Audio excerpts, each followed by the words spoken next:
Hay cambios entonces. ¿Qué hicimos la última vez? Empirismo, ¿no? Sí, ya me acuerdo. Es su gemela, dice. Ay, qué graciosos.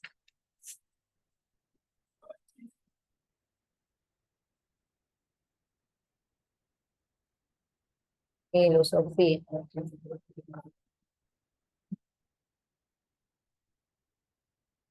A ver, hoy día es 10/7/2023.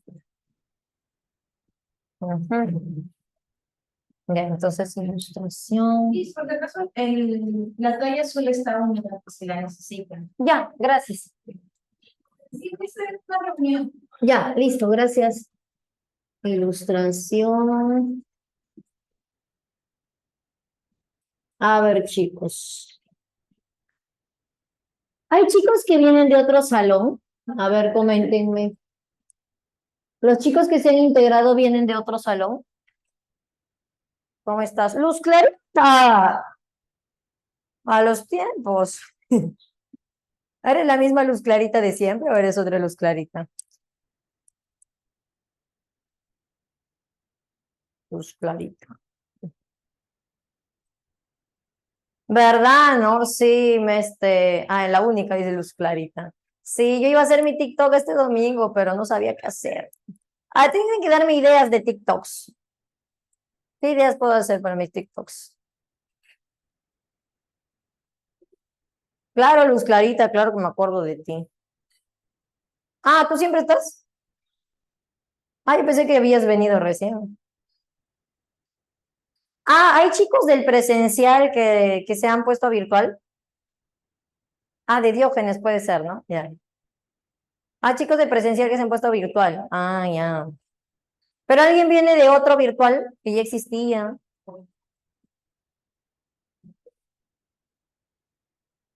Ah, ya se disolvió. De otra academia. Ya, está bien, así me gusta. Ya lo comento porque como nosotros somos un ciclo anual, del anual abril, te aburriste del salón. Ya, muy bien. Acá este salón virtual es bien chévere, Ralph, no te preocupes. Acá somos gente chévere. Sí, acá no te vas a aburrir. Bueno, también del anual abril. Ya, ok, ok, ok. Bueno, a ver, mira, la situación es que tenemos dos temas que son ahí más o menos complejos. Si no acabamos, lo seguimos haciendo en la próxima clase, ¿ya? Porque como nosotros somos anual, deberíamos hacer uno por uno, o sea, ilustración y aparte idealismo alemán. Entonces, ya, si no lo llegamos a acabar, no te preocupes, lo continuamos la próxima semana. Ya vamos a ir con calma igual, porque acá están apurándome las cosas y a mí no me gusta que me apure. Todo en su momento, con calma. Solo que hay chicos que yo creo, ¿no? Del anual abril, que, ¿cómo está? A ver, ¿en qué tema se quedaron los chicos del anual abril?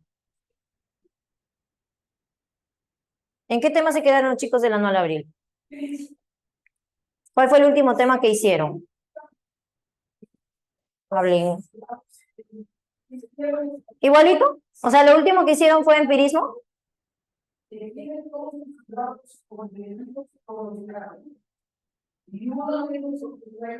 cómo se llama? Lo último que hicieron fue empirismo. ¿Qué hicieron? Hablen. ¿Sí? Ya.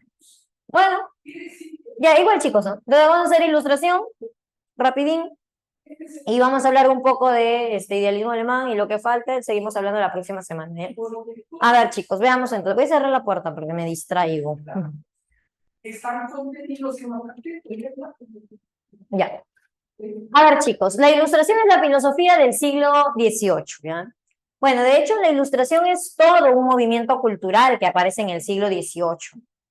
Y que va a tener pues representantes, como es un movimiento cultural, no solo en la filosofía, también en la literatura, ¿no? Quizá tú los conoces en la literatura, ¿no? Y en otros ámbitos del conocimiento, ¿no? Entonces nosotros vamos a hablar obviamente de los ilustrados en filosofía. Los más conocidos ilustrados son los franceses. ¿no? Ahí está Rousseau, Voltaire, Montesquieu, también los que participaron en la enciclopedia, ¿no? En la redacción, en el proyecto de la enciclopedia, Diderot, ¿no? Pero bueno, ellos son los más conocidos, ¿no? Los franceses, porque de hecho la ilustración se propagó mucho más en Francia, ¿no? Pero de modo tardío también aparece, ¿no? A finales del siglo XVIII, Kant, ¿no? Y Kant también es un pensador ilustrado, un ilustrado alemán, ¿no? Entonces, también lo consideramos a Kant dentro de la ilustración, y de hecho para nosotros, ¿no? Lo que vamos a ver dentro de la ilustración, por ahí vamos a mencionar la filosofía de los franceses de modo bastante general, pero en quien sí vamos a profundizar es justamente la filosofía de Kant, porque es lo que más nos interesa, ¿no? Entonces, claro, su filosofía llamada el criticismo, ¿no? Entonces ponemos primero la ilustración, ¿no? ¿Qué es la ilustración? Es un movimiento cultural, ¿no? Que nace en el siglo XVIII, a ver, vamos a ponerlo acá con naranjita. La ilustración, movimiento cultural del siglo XVIII, ¿no? Movimiento cultural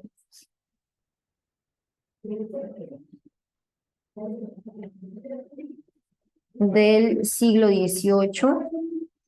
Y recordemos hasta el momento qué cosas se han ido dando, ¿no? Ahí está. Por ejemplo, ya en el siglo XVII, en la segunda mitad del siglo XVII, se dieron las revoluciones industriales, ¿no? Entonces ya tenemos las revoluciones industriales. Para la época de los franceses todavía no hay revolución francesa, ¿no? Pero los franceses son de la primera mitad del siglo XVIII. ¿Cuándo se da la revolución francesa? En 1789, ¿no? O sea, ya a finales del siglo XVIII. Entonces, para quien sí se estaba dando en ese momento la revolución francesa es para Kant, ¿no? Pero Kant, como te digo, es alemán. O sea, los franceses conocidos por nosotros son como precursores intelectuales de la Revolución Francesa, ¿no? Y Kant es una persona que desarrolla su filosofía ilustrada durante la Revolución Francesa. Se está dando la Revolución Francesa en la época de Kant, pero que Kant está pues en Alemania, ¿no? Mientras la Revolución Francesa está en Francia, como sabemos, ¿no? Bien. Entonces es un movimiento cultural que no se propaga durante el siglo XVIII, ¿no? Justamente acá la intención es hacer una propagación del conocimiento, ¿no? Hay un gran interés por el conocimiento, una admiración por la ciencia de Newton, que también ya se dio en el siglo XVII, ¿no? O sea, cosas importantes en el siglo XVII, ¿no? La aparición, pues, de las revoluciones industriales, la física de Newton, ¿no? Ciertos personajes que van a aparecer, ciertos científicos importantes. Antes, pues, han aparecido también avances en la astronomía, desde el cambio de modelo al modelo heliocéntrico de Copérnico, ¿no? Hasta, pues, a la aparición de la teoría de Johannes Kepler, Galileo, allá en el siglo XVI. Todos ellos, ¿no? Han ido aportando a que el conocimiento científico sea cada vez más preciso, ¿no? Entonces, como veíamos, ¿no? Hemos estado viendo el interés de la filosofía moderna en el conocimiento, ¿no? Pasamos por el racionalismo de Descartes, por el empirismo de Locke y Hume, ¿no? Y ahora vamos a ver el criticismo de Kant. Entonces, Kant, también interesado por el conocimiento, va a generar una nueva filosofía, ¿no? A ver, básicamente, chicos, voy a hacer un resumen, ¿no? De las teorías, por ejemplo, de los ilustrados franceses, ¿no? Por ejemplo, acá tenemos a Montesquieu. Montesquieu suele ser conocido por un librito. ¿Cómo se llama ese librito? Él escribe el famoso Espíritu de las Leyes, ¿no? El Espíritu de las Leyes.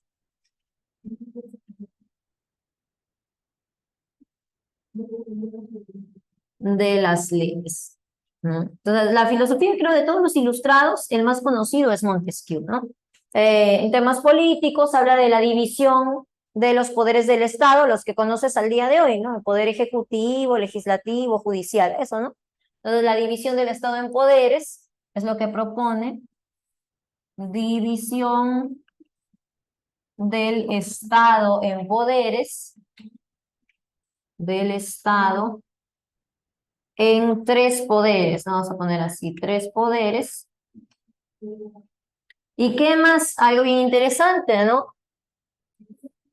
Que las leyes deben adaptarse, ser racionales al lugar de donde son. O sea, no puede haber leyes universales para el señor Montesquieu. No puede haber, por ejemplo, no podría darse que la legislación de Alemania o de Estados Unidos se aplique acá. A veces escuchamos personas comentar, ¿no? ¿Por qué a Estados Unidos le va bien? Digamos, si personas comentan eso, ¿no? Porque allá sí respetan las leyes, ¿no? Allá las leyes son rigurosas, son firmes, ¿no? Acá debería ser como en Estados Unidos, ¿no? Y realmente acá debería ser como en Estados Unidos. Nuestra realidad es exactamente igual a la de Estados Unidos. Montesquieu considera que no, ¿no? Cada país tiene sus propias leyes, cada lugar tiene sus propias leyes, porque se generan en base al contexto, a la situación que se vive, ¿no? Entonces, por allá tendrán sus propias normas, ¿no? En función a su forma de vida, acá nuestras propias normas en función a nuestras formas de vida, y así en cada lugar, en Japón, en Alemania, ¿no? Claro, tiene sus propias características físicas, como dice Moisés, ¿no? Entonces, estas van a condicionar las leyes que nosotros formamos, ¿no? Claro, sin ir muy lejos, ¿no? Si nos vamos a provincia, por ejemplo, existen las famosas rondas, ¿no? Y esas rondas en provincias son legales. De repente, si acá tú agarras un choro, lo linchas, lo agarras a palazos, ¿no? Como la ley en Lima es diferente, pues ese choro hasta te puede denunciar, ¿no? Por haberle roto su brazo, ¿no? Entonces, chapa tu choro y déjalo estudioso. ¿Cómo es eso? Ah, su macho. Nueva. Buena propuesta. ¿Cómo haces eso? Bueno, ya. Voy a pensar. Pero bueno, eso, si pasa en Lima, pues probablemente el Choros nos podría denunciar. En cambio, ya en provincia, las rondas, ¿no? O sea, si un ladrón es enjuiciado, ¿no? Por las rondas, obviamente el ladrón no puede denunciar a las rondas, porque cada quien tiene sus propias leyes, ¿no? No solo vaya encima nos denuncia así, pues a veces pasa, ¿no? Esas cosas pasan acá en Lima, ¿no? Pero en fin, entonces cada lugar tiene sus propias leyes, ¿no? Y de acuerdo a su propio contexto, a las propias características del lugar, ¿no? Incluso climatológicas, ¿no? O sea, imagínate, hay ciertos lugares donde está prohibido, por ejemplo, allá en Oriente, ¿no? Las mujeres tienen que taparse, ¿no? Tienen que taparse todo, ¿no? No pueden mostrar mucho, ¿no? Imagínate imponer esas leyes acá en la selva peruana. Mucho calor, claro. Entonces, incluso las formas de vestir, no. Acá no tendría como que mucho sentido, ¿no? Mucho calor, ¿no? Ah, mucho calor. ¿Cómo será ya? Sinceramente, creo que también hace calor, hace frío, no sé. Creo que también hace calor, pero bueno, ya son cuestiones de ellos, ¿no? Cuestiones culturales, religiones, que bueno, algunos estarán de acuerdo, otros no, pero en fin, ¿no? Son cosas de ellos, ¿no? Ellos lo deciden y ellos tienen que decidir sobre esas cuestiones, ¿no? Porque lo aplican ahí en su lugar de origen. Entonces, bueno, eso es lo que dice Montesquieu, ¿no? Montesquieu lo que dice es que, pues, las leyes deben ser racionales, ¿no? Las leyes deben ser racionales, racionales. O sea, tienen una razón de ser, ¿no? Y amoldarse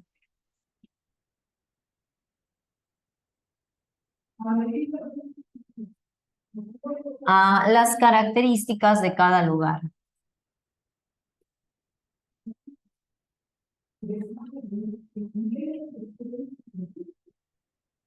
De cada lugar. Ahí está. Bueno, ese es Montesquieu, por eso es famoso Montesquieu. Tenemos otro filósofo por acá, Voltaire. Voltaire. ¿Qué es lo más importante de Voltaire?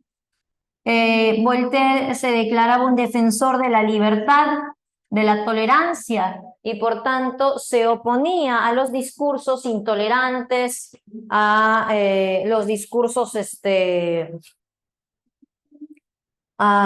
he puesto? Voltaire, ¿no? Ya está bien. A los discursos intolerantes, a los discursos que presentaban una sola, por acá, coincidiendo con él, ¿no? Una sola ley, ¿no? Bueno, principalmente Voltaire se opuso mucho a la Inquisición, ¿no? De la Iglesia Católica, ¿no?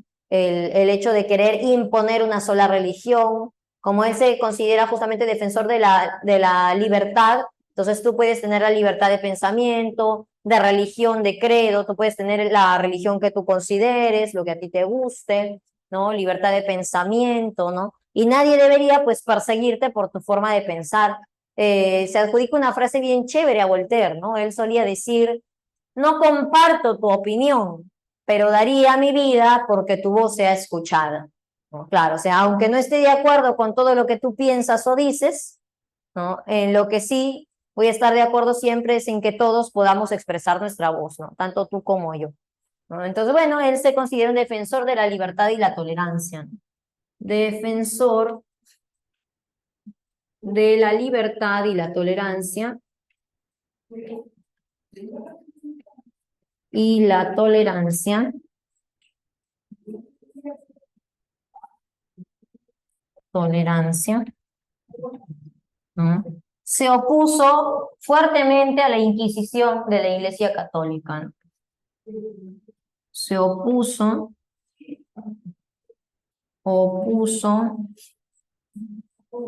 a la Inquisición de la Iglesia, ¿no? De hecho, él proponía abolir la Iglesia Católica. Profesora, pero no que él era una persona tolerante, entonces, ¿por qué quiere irse en contra de la Iglesia? Sí, es que el tolerante no tolera la intolerancia, ¿no? Entonces, como la Iglesia es totalmente intolerante con las otras religiones principalmente, porque practicaba ahí la famosa cacería de brujas, ¿no? Entonces, la Inquisición no perseguía a cualquiera que no pensara, ¿no? Que no compartiera los principios de la Iglesia. Entonces, por intolerante, ¿no? Justamente Voltaire proponía abolir la Iglesia Católica, ¿no? A ver, y por último, chicos, mencionamos a Rousseau.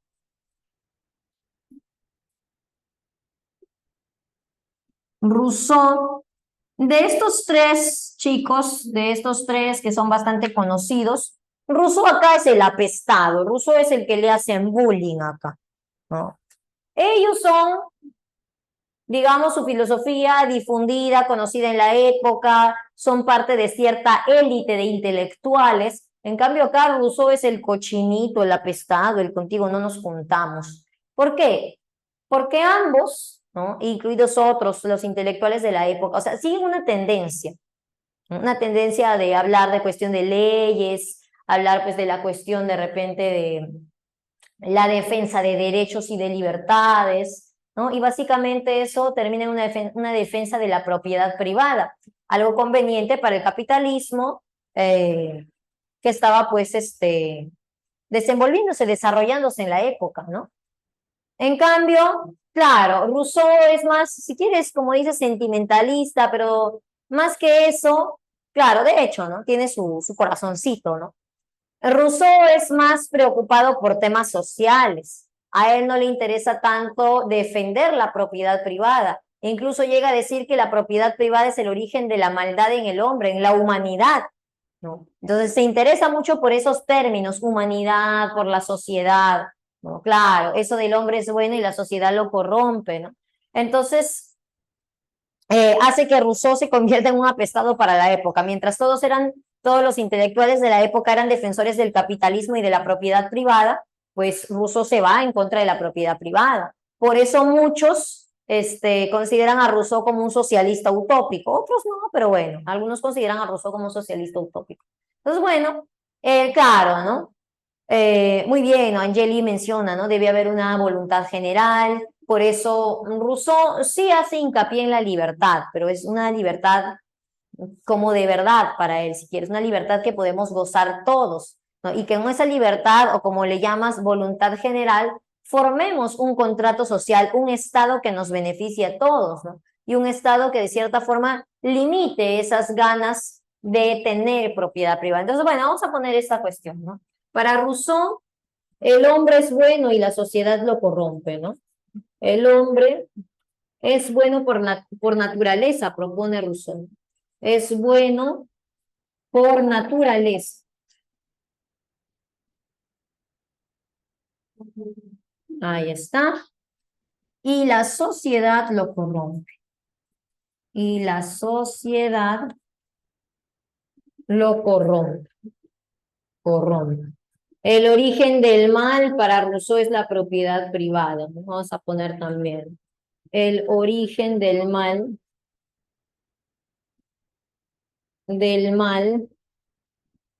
es la propiedad privada.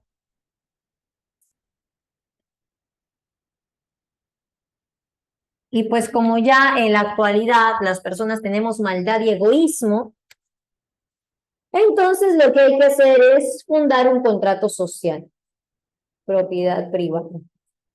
Tiene bastantes ideas interesantes, Rousseau, también en cuanto a pedagogía, ¿no? Claro, totalmente opuesto a Maquiavelo, a Hobbes, que ya lo vamos a ver cuando hablemos de filosofía política, ¿no? También en cuanto a pedagogía te decía, ¿no? En la época, es bien curioso, ¿no? En esa época se desconocía acerca de la infancia, ¿no? O sea, había muy pocos estudios acerca de esto, a la gente no le interesaba. Entonces se pensaba que el niño era como un adulto pequeñito, como un enano, así pensaba. Es un adulto, pero es pequeño. Ajá, entonces pues le imponían obligaciones de adulto, ¿no? Responsabilidades de adulto, trataban al niño como un adulto, ¿no? No comprendiendo pues que el niño pues tiene necesidades especiales, que es mucho más delicado en cuanto a lo sentimental, a lo emocional, ¿no? ¿No? Y por eso a los niños se les castigaba severamente en las escuelas, pues, ¿no? Ahí están los castigos severos que seguramente tú conoces, ¿no? Que te han narrado, ¿no? Entonces Rousseau decía, no, pues el niño, para empezar, él decía, el niño es un investigador por naturaleza, es curioso por naturaleza. Entonces al niño no le tienes que obligar a aprender. El niño por naturaleza desea aprender. O sea, el ser humano nace así, con deseos de aprender, ¿no? Y lo que tienes que hacer justamente es incentivar, alimentar ese deseo, esa curiosidad, no castigarlo. Si tú lo castigas, ¿no? Si tú lo reprimes, entonces lo que vas a hacer es apagar esa curiosidad. No tienes que decirle las cosas son así, sino incitarlo a que investigue, ¿no? Claro, es de la idea también que nacemos como tabula rasa, ¿no? Pero que podemos investigar y que somos curiosos por naturaleza, ¿no? Entonces, muchas iniciativas bastante interesantes nacen con Rousseau, ¿no? Que no se sabía para la época, ¿no? Entonces, Rousseau también es un pensador bastante interesante. Es más, si bien Rousseau es el apestado de la época, quien lo toma ahí y rescata mucho y valora mucho a Rousseau es Kant. Kant sí valora mucho la filosofía de Rousseau, ¿no? Y Kant dice como que, claro, Kant recibe influencia de muchos, ¿no? De los empiristas, ambos, de Locke, de David Hume, pero también de Rousseau, ¿no? Y de Rousseau saca justamente esa parte social. Kant era un hombre, y ya vamos hablando un poco de él, ¿no? Kant era un hombre bastante intelectual, o sea, es un recontra intelectual para su época, bastante riguroso, investigador, lector, que le encantaba mucho ese mundo académico, ¿no? Entonces Kant era visto, ¿no? Justamente así como un recontra intelectual, era muy admirado por las personas de la época, tanto así que Kant, mira, que un señor de mi pueblo nomás, y eso que yo estoy con tacos, más chiquito así, ¿no? Claro, o sea, era enanito, ¿no? 1,50 m, así humildemente, ¿no?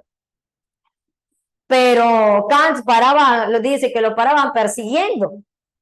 Tenía muchas admiradoras, lo acosaban a Kant. Dice que Kant no pedía matrimonio, sino que a él le pedían y él se votaba. No, por ahora no, gracias. Estoy muy ocupado en mis estudios. No, no se quería casar Kant. Claro, me uno de eso. Así somos, dice Luis. Claro, hombres que se valoran, ¿sí? Claro. Ahí está. Entonces, Kant sí, se votaba, diciendo, no, no, enano votado, dice Luz Clarita. Tenía su jale, Kant, ¿qué crees? Porque era un señor así bien intelectual, y no solo intelectual, sino en la práctica también era bien riguroso, o sea, un señor recontraordenado, puntual, tenía sus valores, pues. Así como dicen, el que puede, pues, claro, se votaba porque podía, ¿no? Claro. Como Acuña, dice, ¿qué Acuña? ¿Qué va a ser así? No te pases. Acuña tiene lo de nano nomás. Y la queso, dice Rose. Sí, pues, y la queso. Claro. Entonces, Kant era así, pues.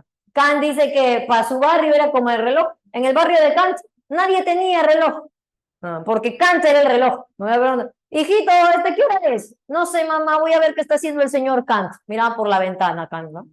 El señor Kant está en su reja, va a salir a pasear a su perrito. Son las 4:59. Cuando ponga un pie en la calle van a ser las 5.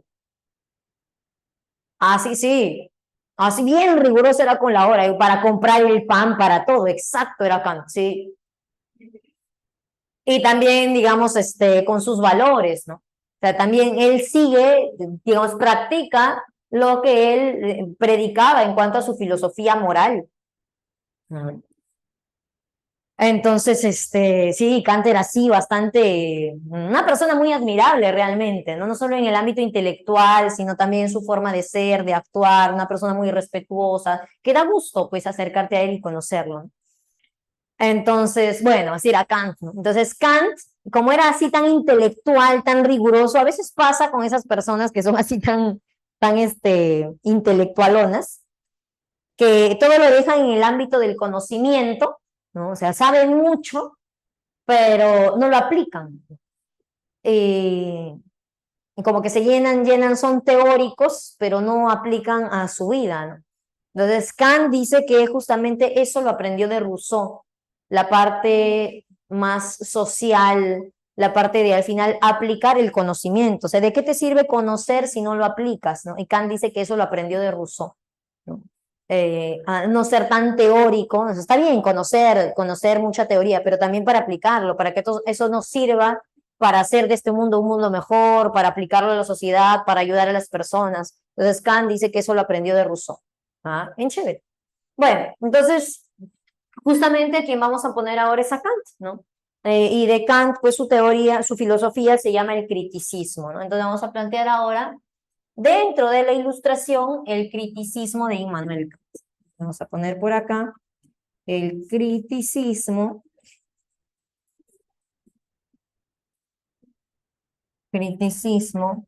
de Immanuel Kant.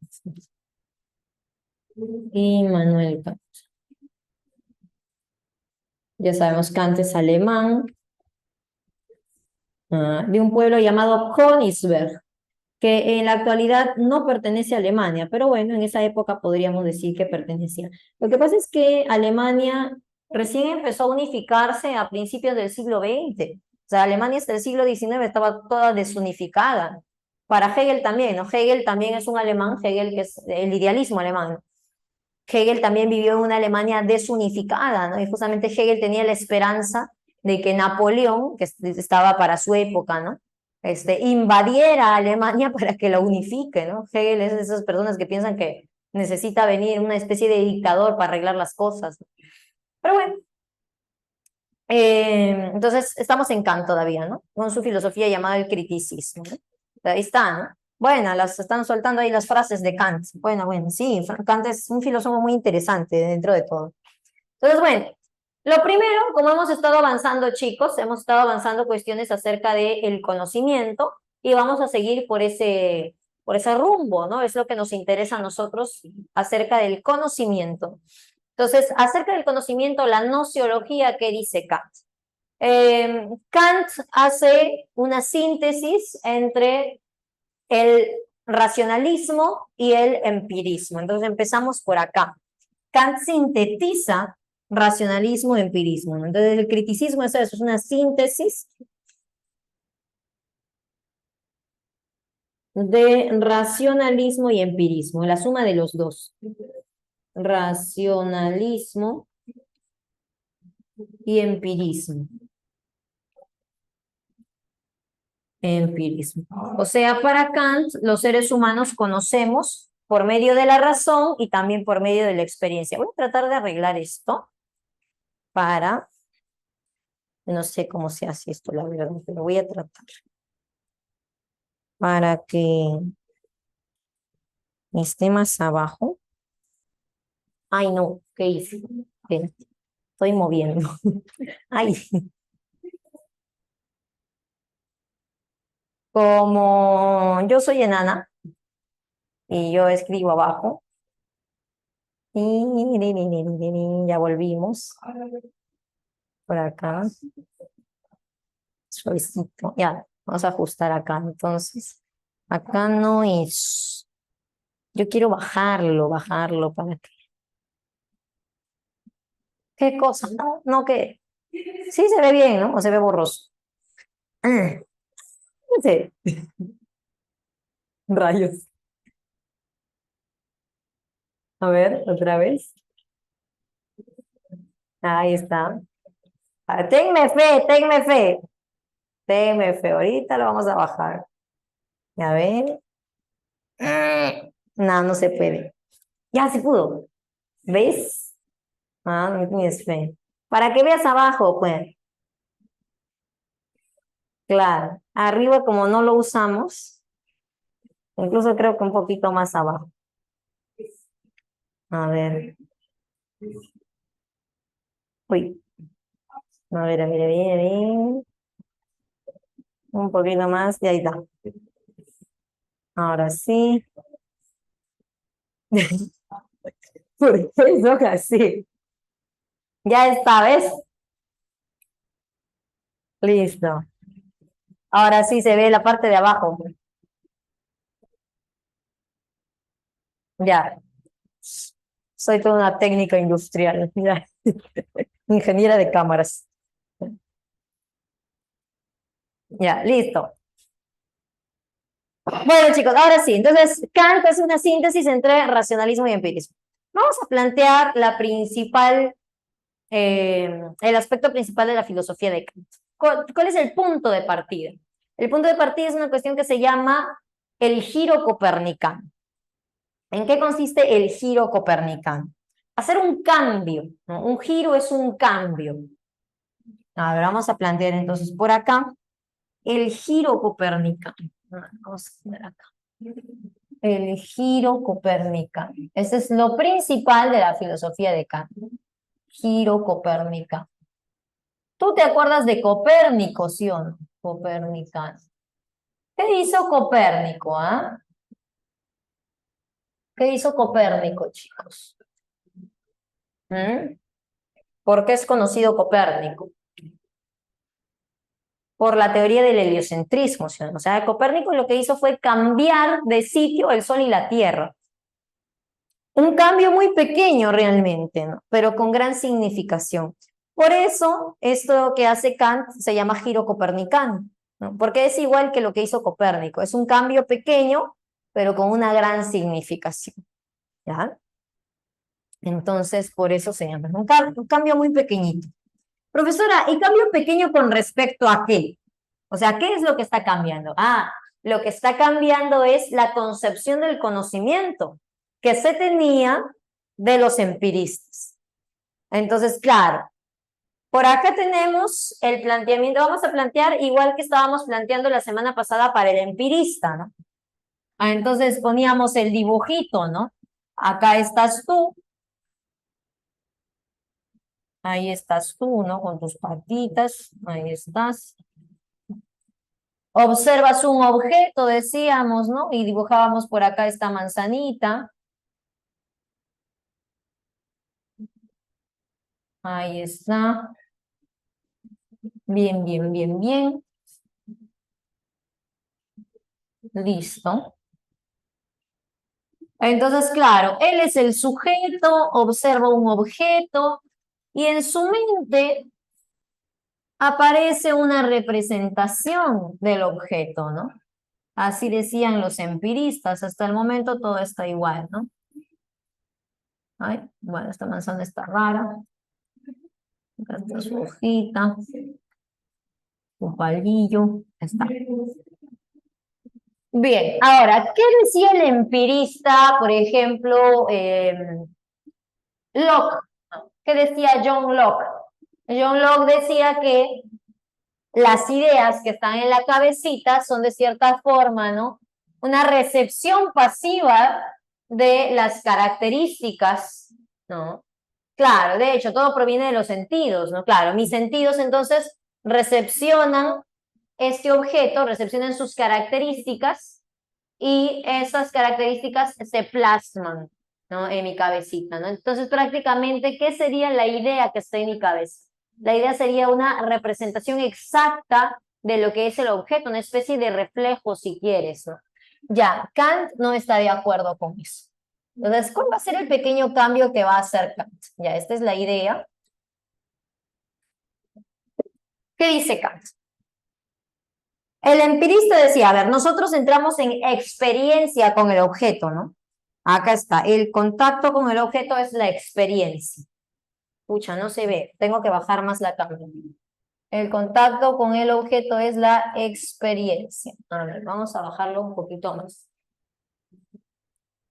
Chiriri, no te preocupes, yo soy ingeniera de cámaras.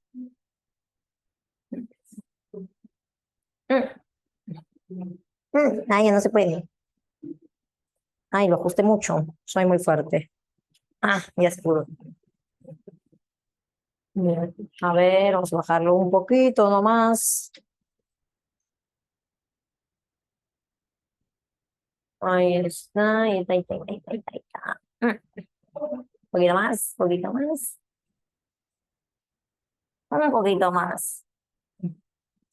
Ya para tu próxima clase lo tienen que acomodar otra vez.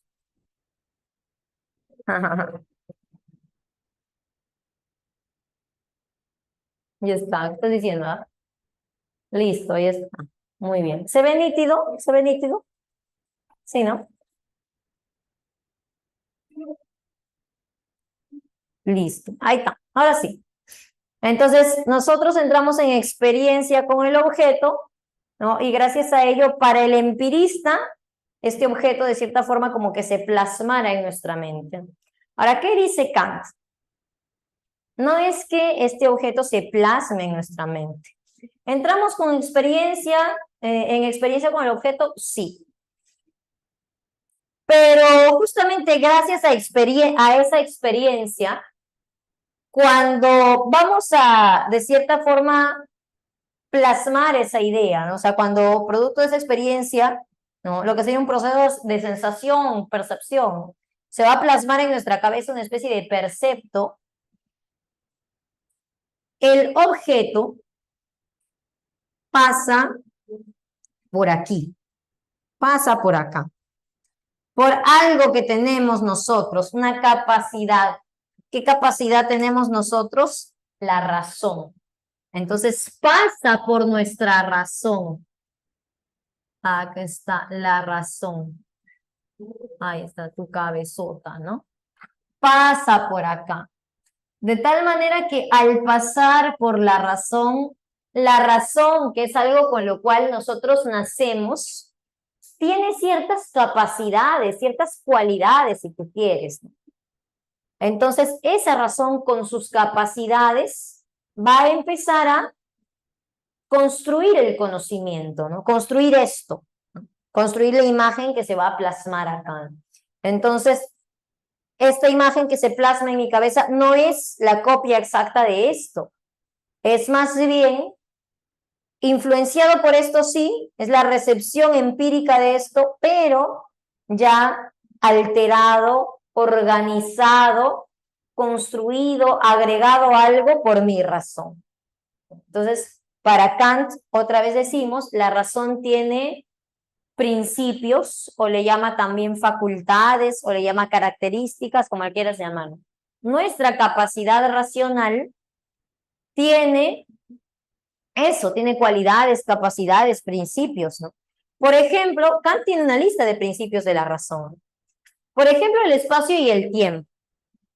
El espacio y el tiempo para Kant no están acá, ¿no? Y si tú lo piensas, claro, a ver, ¿dónde está el tiempo? Señala el tiempo. Puedes seguramente señalar la pizarra, sí, por supuesto, profesor, ahí está la pizarra. A ver, ahora señale el tiempo. No se puede, porque el tiempo no está acá en alguna parte. No. El espacio, a ver, señala el espacio. No puede señalar el espacio. Entonces, como que Kant dice, el tiempo y el espacio, yo percibo cosas ordenadas en tiempo y espacio, pero el tiempo y el espacio no están aquí exactamente, o sea, fuera, en el mundo, ¿no? En el mundo está pues la pizarra, el piso, la silla, pero tiempo y espacio no están allí, no son cosas que yo pueda acceder o señalar, ¿no? Entonces, ¿qué dice Kant? Ah, el tiempo y el espacio no están afuera, entonces, no son cosas de la realidad, están acá, en mi facultad racional. Eso dice Kant. Entonces, la razón tiene sus principios, como por ejemplo el espacio y tiempo. Hay otro principio que se llama el principio de causalidad, ¿no? Que también por ahí lo vamos a ver en Hegel, ¿no? El hecho, diría Kant, de que nosotros, los seres humanos, siempre estemos tratando de explicarnos las cosas de modo racional, es debido a justamente el principio, ¿no? Al principio de racionalidad, la capacidad, perdón, al principio de causalidad, ¿no? A la capacidad, es decir, de atribuir una causa a las cosas. Siempre estamos haciendo eso, dice Kant, siempre estamos atribuyendo causas a las cosas. Tú ves fruta sobre la mesa, llegas a tu casa, ves fruta sobre la mesa, ¿qué piensas? Que alguien lo compró, o piensas que apareció ahí por arte de magia. No, piensas que alguien lo compró. Esto está acá porque alguien lo compró. Y te pregunto, ¿quién habrá comprado eso? O sea, el que nosotros entendamos el mundo de manera racional, el que nosotros pensemos que todo tiene una razón de ser, se debe a un principio que tenemos en nuestra cabeza, en nuestra razón, llamado principio de causalidad. ¿No? Así. También tenemos los principios de espacio y tiempo, ¿no? Para Kant el espacio y tiempo no están allí afuera, están acá en mi razón. Y de ahí que todo lo percibo ordenado en un espacio y en un tiempo. Yo no veo las cosas superpuestas, desorganizadas, no. Lo veo de manera ordenada. ¿Por qué veo el mundo ordenado? Porque tengo en mi mente principios que me hacen ordenar el mundo. Así es para Kant. O sea, no es que el mundo sea así como yo lo veo. El mundo no es como yo lo veo. El mundo es de alguna forma que no sé. Y yo, con mis capacidades, tanto los sentidos, la experiencia como la razón, primero recibo la información de ese mundo y luego la organizo de manera racional. Claro, como dice Angeli, nacemos con ciertas categorías, no ideas, porque el que dice que nacemos con ideas es Descartes. Para Kant, no, no nacemos con ideas, nacemos con la mente en blanco, como decían más bien los empiristas, ¿no? Pero con lo que sí nacemos es con ciertas categorías a priori, ciertos principios a priori. Por eso también a la filosofía de Kant se le llama el a priorismo. Pero no vayas a pensar que existen ideas a priori, o sea, ideas que se captan solo con la razón y no con la experiencia. Para Kant eso no es. Claro, excelente, ¿no? Lo que me dice Angeli, sería bueno que tus comentarios, Angeli, lo pongas para todos, ¿no? Claro, esas categorías son aquellas que justamente me permiten organizar la información sensorial. Entonces, básicamente para Kant la situación es así. Nosotros tenemos dos facultades. La experiencia, que básicamente está haciendo referencia a los sentidos, y la razón. La experiencia que me permite, o los sentidos, mejor dicho, que me permiten captar el mundo, recoger qué es lo que quiero conocer del mundo. Entonces, para Kant, la experiencia es la encargada de limitar el campo del conocimiento. ¿Qué sí puedo conocer? ¿Qué no puedo conocer? Para Kant, todo lo que el ser humano puede conocer está dentro de la esfera de la experiencia. O sea, claro, pues tú no puedes conocer aquello que no ves. O si te ubicas fuera de la experiencia, aquello que no puedes experimentar, que no puedes ver, obviamente no lo vas a conocer. Entonces, lo que hace la experiencia es delimitar el ámbito del conocimiento. ¿Y qué hace la razón, profesora? La razón lo que hace es organizar.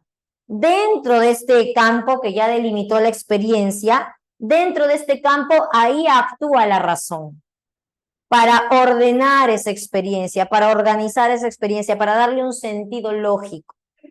Para eso está la razón, ¿no? Entonces, básicamente, la experiencia para Kant, ¿de qué se encarga? La experiencia, lo vamos a poner por acá, para Kant, se encarga pues de delimitar, delimita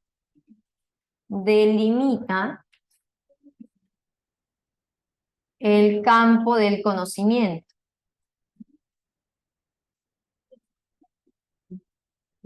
Del conocimiento.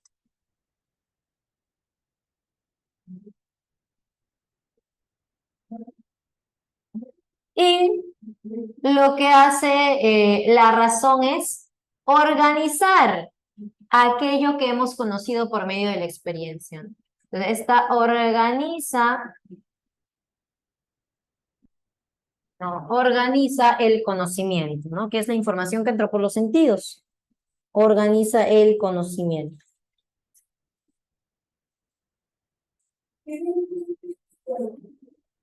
Entonces yo te pregunto, para Kant, ¿hay algo, hay alguna idea que podamos conocer empleando únicamente la experiencia sin usar la razón? Perdón, al revés, que podamos conocer únicamente usando la razón sin usar la experiencia. A ver, ¿habrá Sí, alguna idea que podamos conocer usando solo la razón sin la experiencia? Para Kant, la respuesta es no, no se puede conocer nada, ¿no? Por medio de la razón usando, perdón, sin usar la experiencia, porque justamente la experiencia es la que delimita el campo del conocimiento. Si no uso la experiencia, pues no voy a saber qué puedo conocer y qué no puedo conocer. Claro. Entonces, es cierto, ¿no? Se complementan, van juntos. Tengo que usar la experiencia y ya, pues cuando esté conociendo, cuando esté formando las imágenes, usaré mi razón, ¿no? Que es lo que me permite de cierta forma, pues, interpretar, comprender esa información sensorial, ¿no? Bien, entonces, básicamente, ¿en qué consiste el giro copernicano? Es un giro, es un cambio. El cambio está en que antes, para los empiristas, el sujeto se limitaba a recibir información del ambiente y ya está, y lo plasmaba en su cabeza. Entonces, ¿cómo era ese sujeto? A ver, yo te pregunto, si lo único que hacía era recibir y ya está, recibo, recibo, recibo. ¿Cómo es ese sujeto? ¿Es activo o es pasivo? ¿Ah? ¿Ese sujeto cómo es? pasivo. Es pasivo, ¿sí o no? Porque solamente recepciona, recepciona, recepciona información y no hace nada. Claro, entonces eso era considerado por los empiristas, pero luego viene Kant y dice, a ver, yo recepciono información, sí, recepciono, pero no me quedo sin hacer nada, sino que una vez recepcionada, mi cabecita, mi razón, se encarga pues, ¿no? de hacer cambios, de organizar esa información. Claro. Entonces ahí están. La diferencia ahora es que el sujeto es perdón, que el sujeto ahora es activo, que ya el conocimiento, esto sería el conocimiento, lo que está en tu cabeza, lo que tú conoces, el conocimiento no está determinado más, ¿no? por alguna realidad, ¿no? Lo que determina el conocimiento son las dos, ¿no? Las dos capacidades que se desarrollan, el que podamos desarrollar la experiencia y también nuestra capacidad racional, la racional sobre todo, pues que tiene ciertos principios que hemos mencionado, ¿no? Entonces, para Kant, esta persona no conoce, ojo, no conoce esta manzana de manera directa, no la conoce y no la puede conocer y no la podrá conocer nunca. ¿Por qué? Porque lo que él conoce, como ya veníamos señalando en las clases anteriores, que es lo que conoce el sujeto solamente es lo que está en su cabeza, las ideas, ¿no? Entonces, claro, él para formar esta idea, lo único que ha hecho fue entrar en experiencia con la manzana y organizarlo. Y ya está, y listo, y ya está. Entonces, él ya no es un sujeto pasivo, él ahora es un sujeto activo, porque se encarga de organizar pues la manzanita con su capacidad racional, ¿no? Con su razón. Entonces, para Kant vamos a poner acá un término, ¿no? Esto de acá que se llama idea puede también llamarse fenómeno. También puede llamarse fenómeno. Ahí está. Entonces, para Kant, ¿no? Lo que antes era un simple reflejo de la realidad, ahora es un fenómeno. ¿Y qué es un fenómeno? Pues una idea que ha sido construida por medio de ambos, ¿no? De la experiencia y de la razón. Bien. Entonces vamos a poner acá, ¿no? ¿En qué consiste el giro copernicano? ¿No? A ver, vamos a aclarar por acá. En que nosotros aprendemos por medio de los dos, experiencia y razón, que no puedo tomar uno aislado sin usar el otro. Claro. Eh, también que el sujeto es un sujeto activo, ¿no? Que participa en la generación del conocimiento. Entonces vamos a poner por acá el giro copernicano. ¿En qué consiste el giro copernicano? Giro copernicano. Ya hemos puesto por ahí el dibujito, nada más vamos a hacer las menciones. Entonces el giro copernicano me dice que eh, el sujeto ahora es activo, ¿no? El sujeto es activo en la construcción, es activo en la construcción de conocimientos.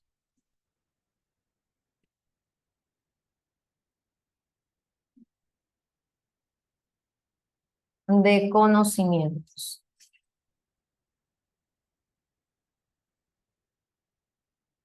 Ahí está. El sujeto es activo. Ya está. A ver, ¿qué más? Como el sujeto es activo, ¿por qué el sujeto es activo? Porque en su razón tiene principios. Entonces, ¿cómo es que el sujeto logra construir esos conocimientos? Porque el sujeto, ¿no?, posee, pues, principios, ¿no? El sujeto, o los sujetos en general, pues, poseemos principios, principios a priori, ¿no? A priori. Y principios no es lo mismo que ideas. Principios a priori. A priori. Ujú. Principios que tenemos en la cabecita incluso antes de haber experimentado, incluso antes de haber tenido ninguna experiencia. Bien, entonces esto es lo que menciona Kant, ¿no? Claro, ahí está, nuestros principios, que son facultades, ¿no? A las que no podemos renunciar. Es como esto, miren. Vamos a hacer este planteamiento. No sé si me habrás entendido. Ahora yo te pregunto, para Locke, a ver si de acuerdo a la semana pasada, para John Locke, fuera de mi conciencia, o sea, lo que está fuera de mi cabeza, de mi idea, de la nubecita que ves ahí si quieres, lo que está fuera de mi conciencia es ¿existe?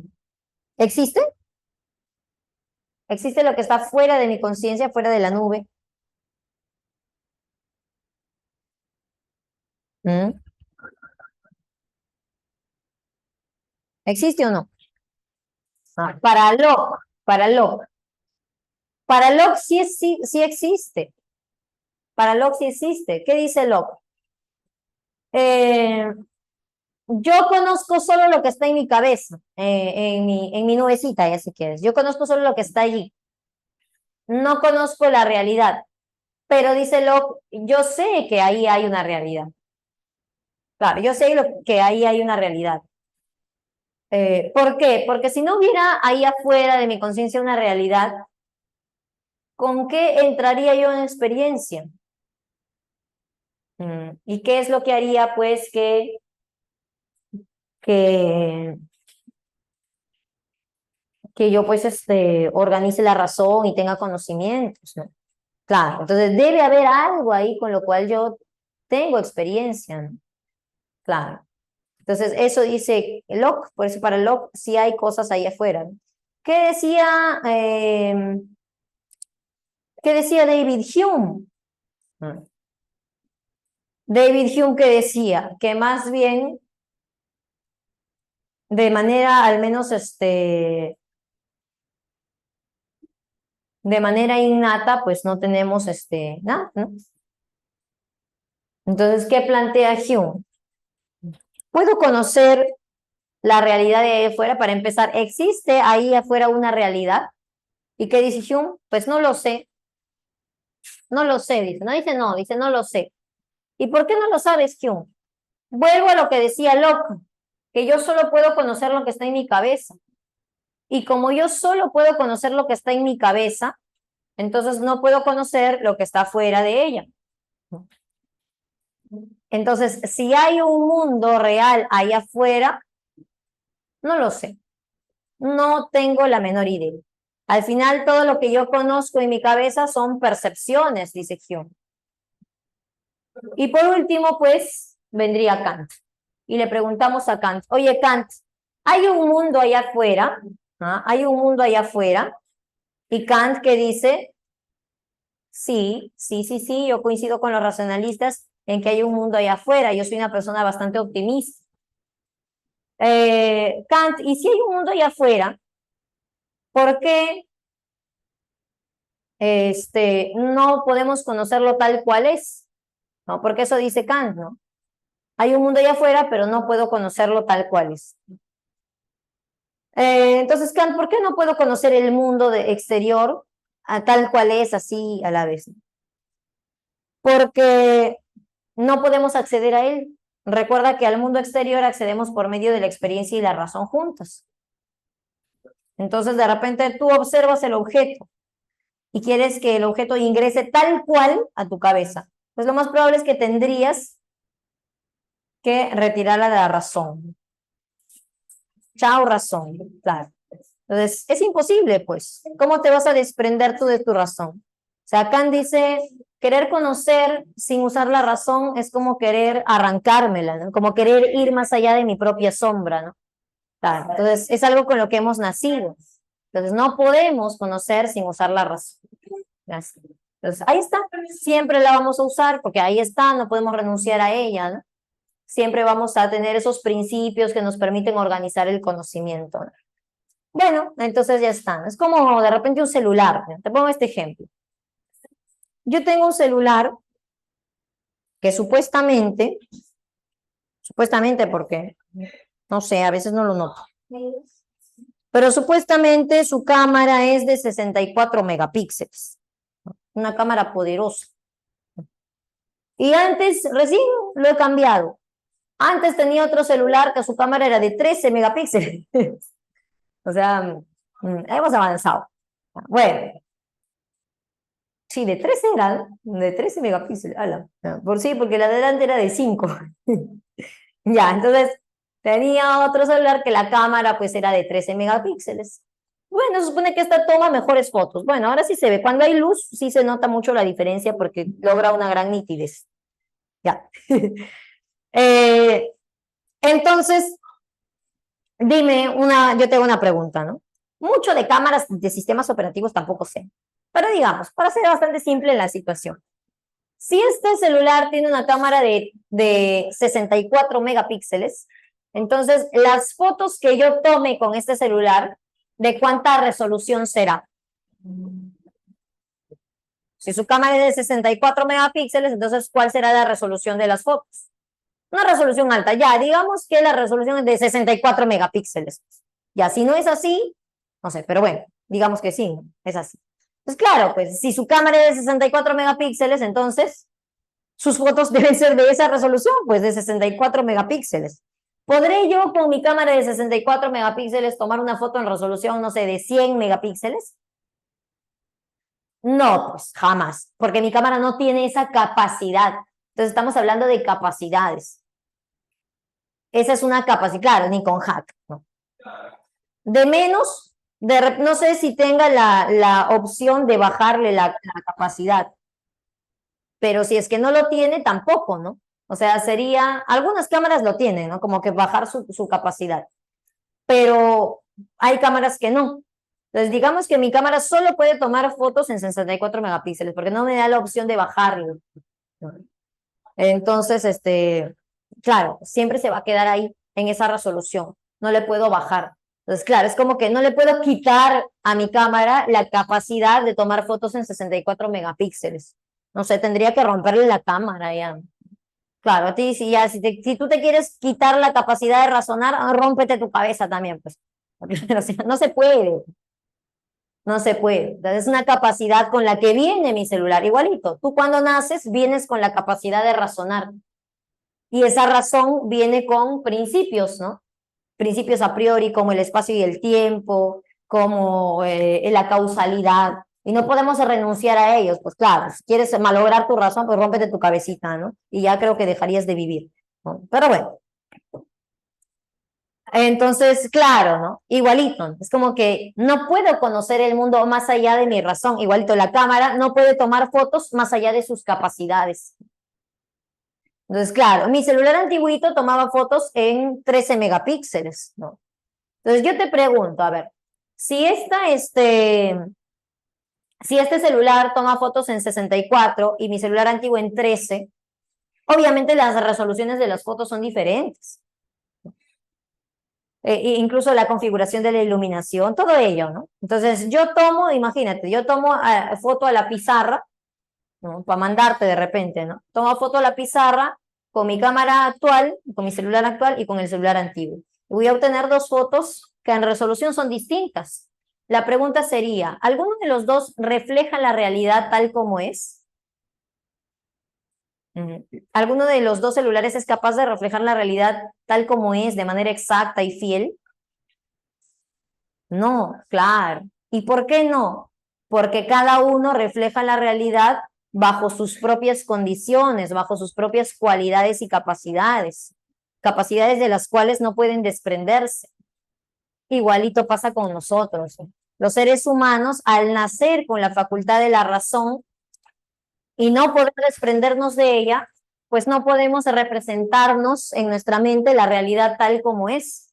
Nos la representamos siempre bajo nuestras propias capacidades. A esa representación Kant le llamó lo que ves acá, fenómeno. Entonces nosotros nos representamos en nuestra mente fenómenos, claro, por medio de la razón. Ahora, decir que interpretamos de manera distinta suena medio subjetivo, o sea, decir que cada persona interpreta, se forma una imagen distinta. Es válida la apreciación, Carlos, pero no es lo que dice Kant. Podría ser motivo de otra reflexión, pero para Kant, a ver, nosotros como seres humanos, todos con facultad racional, pues percibimos el mundo bajo nuestra propia facultad racional. Es como si todos fuéramos celulares de una misma, resolución, todos los seres humanos. Claro, todos fuéramos igualitos, porque para Kant, en eso coincide con Descartes, tenía una frasecita Descartes, ¿no? La razón es la cosa mejor distribuida. Para Kant, todos tenemos la misma capacidad racional. Y al tener la misma capacidad racional, pues los mismos principios. Entonces nuestra razón va a organizar las cosas que entran por la experiencia de la misma manera. O sea, para Kant, si quieres, mi polo que es amarillo, yo lo veo amarillo, tú lo ves amarillo, todos en el salón lo ven amarillo. Así. ¿Por qué? Porque si es amarillo realmente, lo más probable es que no. No, lo más probable es que no. ¿De qué color es el polo realmente? Por ejemplo, el perrito lo ve en blanco y negro, ¿no? Por ahí habremos escuchado eso, ¿no? El perro ve en blanco y negro. Entonces, ¿de qué color es el polo? ¿Es en una gama de grises? ¿Es amarillo? ¿De qué color es? En los daltónicos lo pueden ver de otra forma, ¿no? Entonces, para Kant, que obviamente no conoce el tema de los daltónicos, porque eso recién se descubre en el siglo XIX, tengo entendido, o hasta XX, por Dalton justamente, ¿no?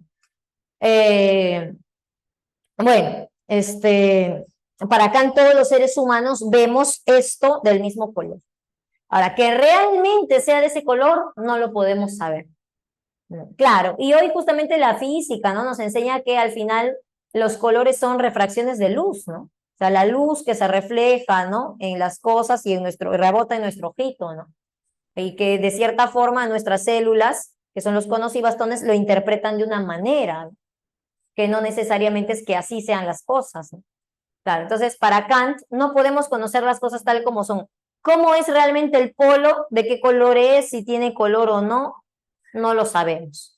Yo lo único que conozco es lo que se refleja en mi cabecita, ¿no? Lo que se refleja en mi producto de mi razón, en mi mente, ¿no? Yo lo veo amarillo porque así lo organiza mi capacidad racional, ¿no? Y no solo mi capacidad racional, también mis sentidos también tienen ciertas facultades o cualidades, principios, ¿no?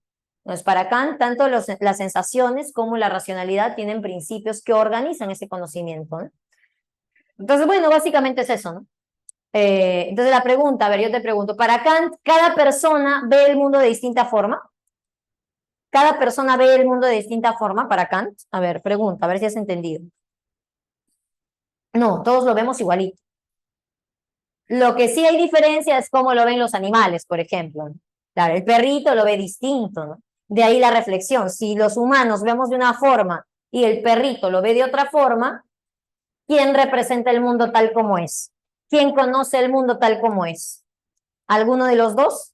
La pregunta es igual que en el caso de los celulares, ¿no? Si los dos celulares representan una imagen en distintas resoluciones, ¿quién lo representa tal como es? Ninguno. Ninguno de los dos, igualito, ¿no? Si el perrito y el humano representamos en nuestra cabecita el mundo de distintas formas, pues ninguno lo representa de una manera exacta. ¿Cómo saberlo, no? Si al final justamente son solo representaciones que nos hacemos de lo que son las cosas, entonces jamás podremos saber cómo son las cosas exactamente, ¿no? Entonces, eso es una consecuencia del giro copernicano, ¿no? Entonces, el sujeto posee principios a priori. Con esos principios, el sujeto construye el conocimiento. Entonces, el giro copernicano, que lo voy a plantear por acá, ¿no? El giro copernicano, justamente, ¿en qué consiste? Consiste en que el objeto se amolda a las facultades o principios del sujeto, ¿no? De la razón. Entonces, justamente, pues como ya el sujeto no es pasivo, sino activo, el conocimiento principalmente depende del sujeto. Acá el protagonista es el sujeto, ya no el objeto, como era para los empiristas. Ahora el protagonista es el sujeto el que construye el conocimiento, de él depende el conocimiento, ¿no? Entonces el giro copernicano plantea que los objetos ahora se amoldan más bien, ¿no? Se adaptan, vamos a decir, se adaptan a las cualidades o principios, para usar el mismo término, a los principios, voy a poner a las condiciones, ¿ya? Porque así es como lo dice Kant, a las condiciones, y entre paréntesis le pongo principios, condiciones o principios, ahí está, del sujeto. Eso es el giro copernicano, porque antes era al revés. Antes era el sujeto se adapta al objeto, porque simplemente el sujeto tiene que recibir el objeto. Ahora no, ahora es el objeto se adapta a las condiciones impuestas por el sujeto, ¿no? Esa es la cuestión. Claro, y como el objeto se está adaptando, es el objeto el que cambia, pues, ¿no? En esta construcción del conocimiento. Y como el objeto cambia al llegar acá, ¿no? Llega adaptado a nuestras condiciones, entonces no conocemos los objetos tal como son, ¿no? Una consecuencia es que, en consecuencia, no conocemos, por tanto, los objetos, es decir, la realidad, los objetos, la realidad, o como le llama Kant, el noumeno, ahí está, no lo conocemos tal como son, no conocemos los objetos tal como son. Solo conocemos ¿qué cosa? Los fenómenos. Solo conocemos los fenómenos. Para Kant el conocimiento es fenoménico. Los fenómenos. ¿Y qué son los fenómenos? Pues el noumeno organizado por nuestras capacidades racionales, ¿no? Las representaciones que la razón se hace de las cosas. A ver, vamos a voltear un poquito para que puedas ver más allá.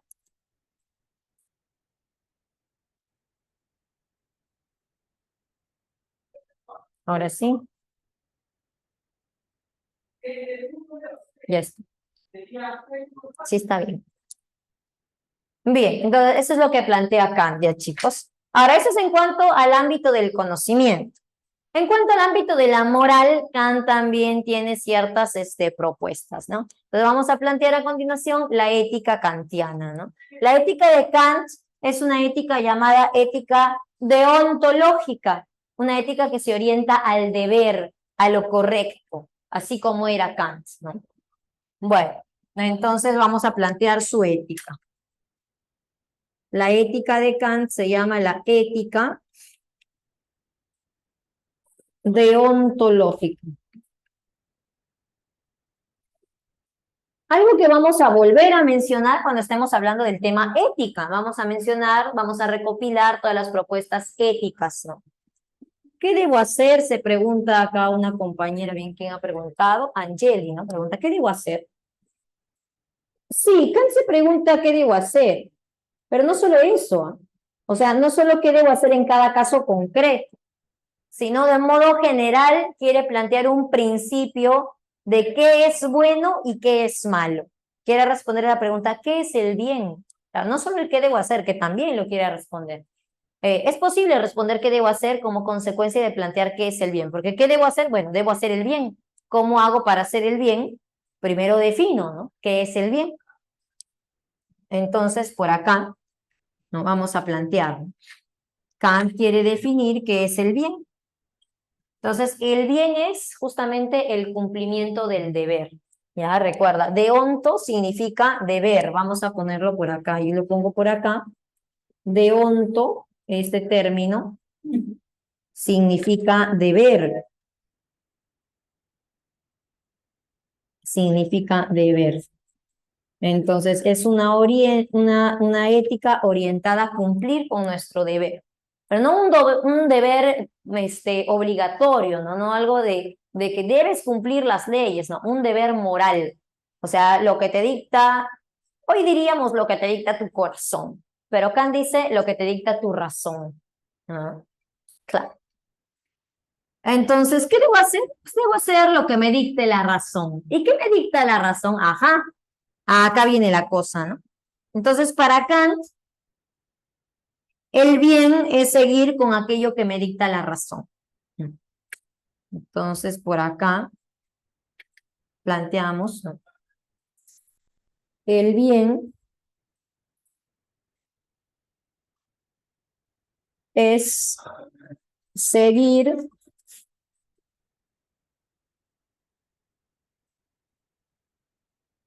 te planteo un principio que propone Kant. De hecho, seguir los mandatos de la razón. Pero justamente cuando seguimos los mandatos de la razón, actuamos de una forma específica, dice Kant. ¿Cómo actuamos? Actuamos con buena voluntad. ¿Alguna vez has actuado con buena voluntad? ¿Qué es eso? ¿A qué se refiere? Vamos a ponerlo más bonito. El bien para Kant es seguir o actuar por buena voluntad. Es seguir la buena voluntad. Lo voy a poner con naranjita. ¿Qué es buena voluntad, profesora? Hacer las cosas de manera desinteresada, sin esperar nada a cambio, sin importarme las consecuencias. Sí, eso es la buena voluntad.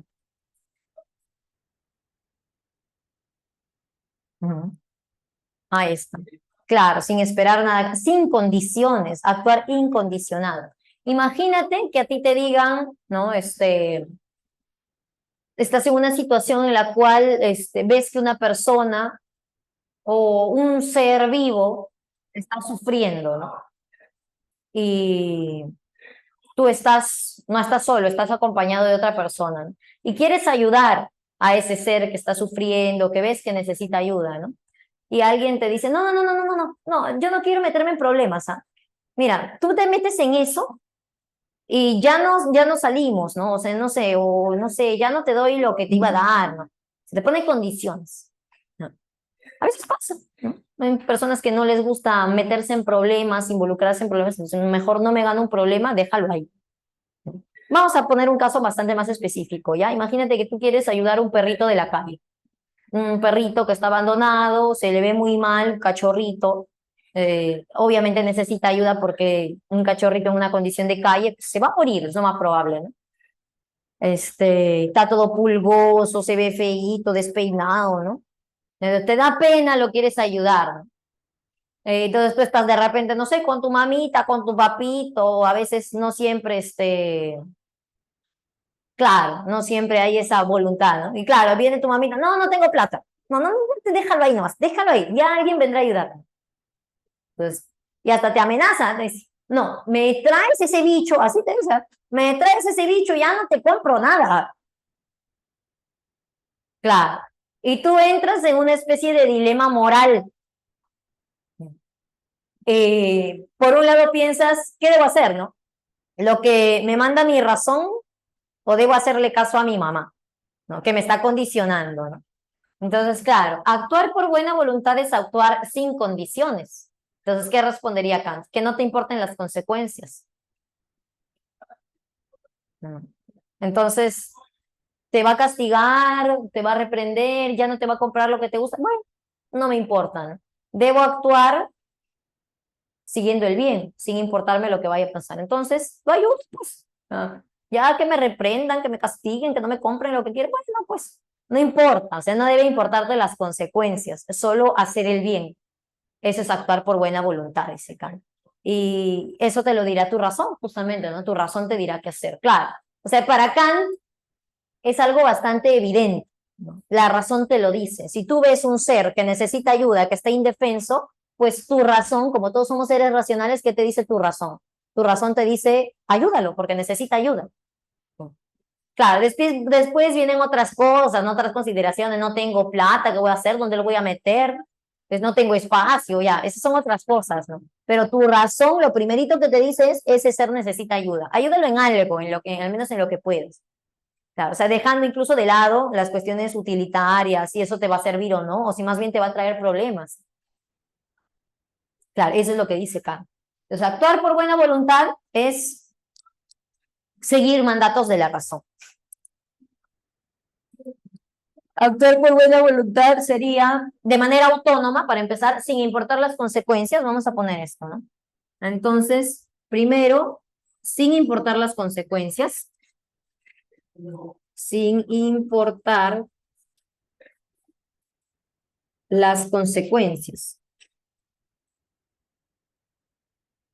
Entonces, si no te importan las consecuencias, para Kant estás actuando de manera autónoma, incondicionada, claro. Porque si tomas en cuenta las consecuencias, va a haber un premio, va a haber castigo.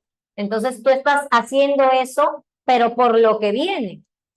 Pero si no te importa lo que viene después, entonces tú estás ejecutando el acto por el mismo acto, porque eso es bueno. Ahí está. Entonces eso sería actuar de manera autónoma, ¿no? Actuar de manera autónoma, con autonomía. Y ya está, ahora sí. Entonces, actuar con buena voluntad, seguir la buena voluntad, es seguir los mandatos de la razón, ¿no? Claro. Entonces, por acá vamos a ponerlo, ¿no? El deber, ¿quién me indica el deber? ¿No? El deber, lo que debo hacer, me lo indica la razón. La razón, vamos a poner por acá con rojito mismo. La razón. Entonces, la razón me da mandatos, me manda cosas, ¿no? La razón nos da mandatos, nos da mandatos, mandatos. Y esos mandatos, esas órdenes que nos da la razón, para Kant se llaman imperativos, ¿no? Imperativos que pueden dividirse en dos.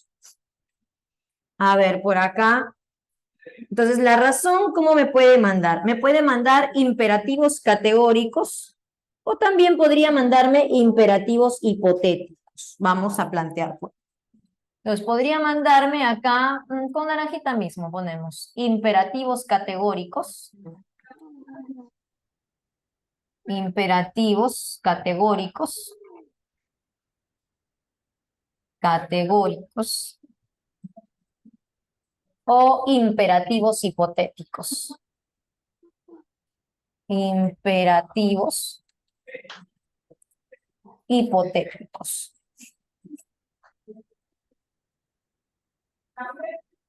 ¿Cómo son los imperativos categóricos? Los imperativos categóricos son principios que la razón nos manda y como todos tenemos la misma capacidad racional, entonces la capacidad racional nos manda los mismos principios a todos.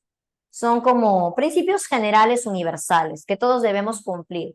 Luis Fernando, no es moral, meterónoma, heterónoma con H, heterónoma, que sería lo contrario de una moral autónoma.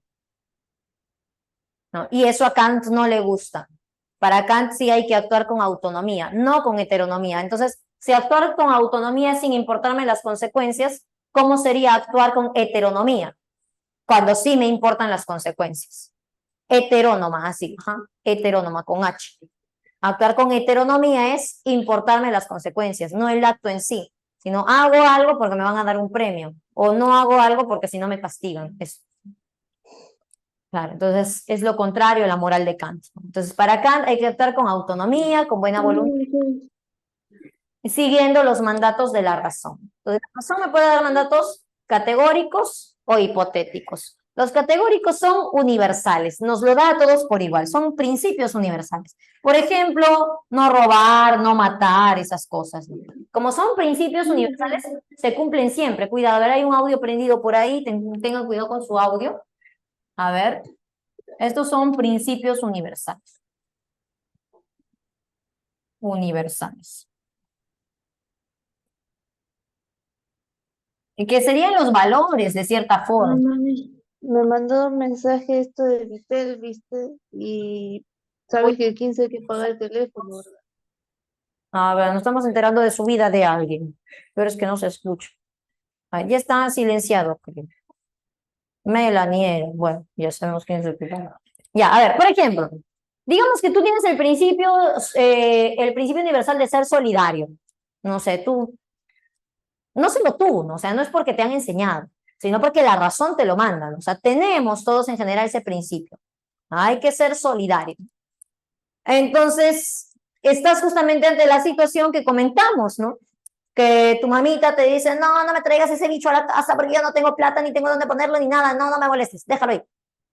Entonces, por un lado tienes la amenaza de tu mamita, por otro lado tienes el principio universal que está ahí diciéndote, recógelo, recógelo, sé solidario, ayúdalo, ¿no?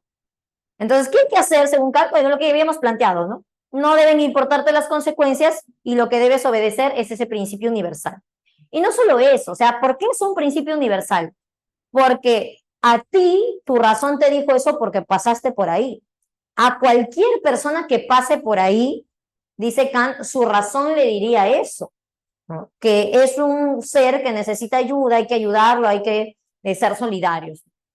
Profesora, ¿y qué pasó con mi mamita? ¿No nació con ese principio universal de la solidaridad? No, su razón también le dice eso en el fondo, solo que tu mamita justamente tiene una moral heterónoma en este caso, ¿no? En este caso planteado, ¿no?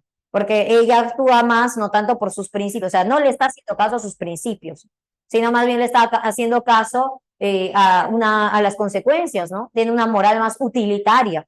Claro, como dice Luis Fernando, vio su bolsillito, ¿no? Que también es importante. Ya vamos a ver en el tema de ética otro tipo de consideraciones morales. Ahora, ¿qué son los imperativos hipotéticos? Estos dependen de la situación, ¿no? Todas las personas del Perú, a ver, todos los peruanos, en este caso, están interesados en ingresar a San Marcos. ¿No? A ver, todos los peruanos están, no, pues, no todos los peruanos están interesados en ingresar a San Marcos.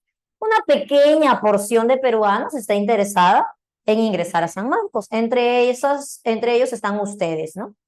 Entonces, claro, obviamente como no todos los peruanos, ni todas las personas del mundo, mucho menos, están interesadas en ingresar a San Marcos, pues no a todos su razón les va a decir, estudia, pasa muchas horas estudiando. No, pues no a todos.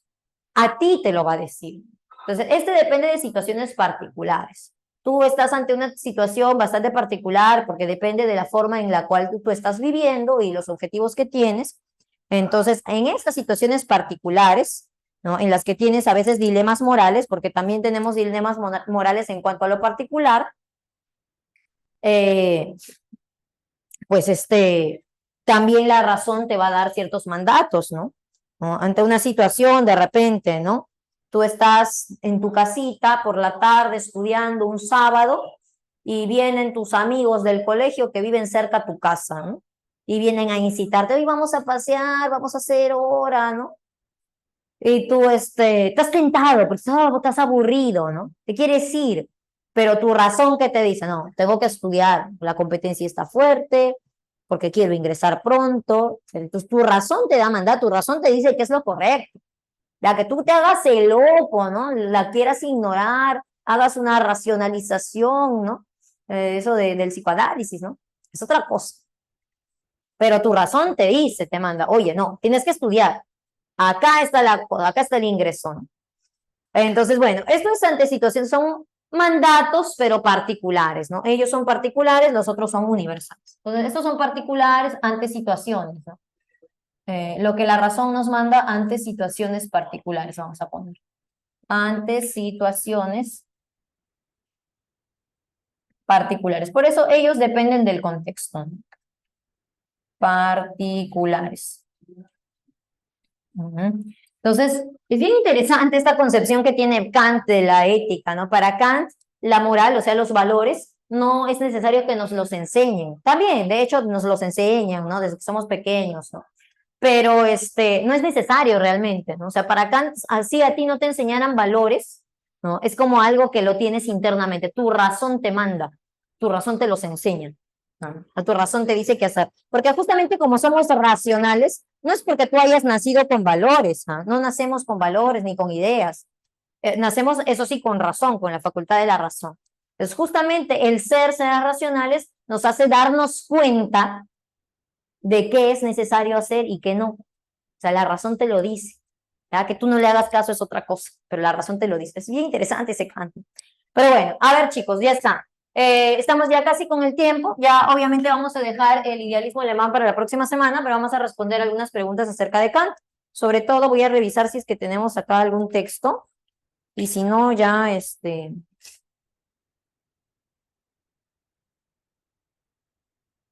acá, ¿no? Justamente al final. Al final tenemos un texto de Kant, chicos, de las preguntas 14 y 15. Y estoy revisando el material, todo es de... Ah, no, acá también hay una pregunta de Hegel. Ya, bueno. A ver, vamos con el texto, chicos. Sí, si quieres. Claro, el imperativo categórico es objetivo justamente porque es universal. Podríamos decir que esto es subjetivo porque depende de la situación en la cual te encuentres. Claro, de la situación en la que, de la persona, obviamente, porque cada persona vive situaciones diferentes, sí, si quieres así, en esa forma, ¿no? Pero al final ambos son mandatos que nos da la razón. Bien, a ver, vamos entonces con el texto, ya chicos.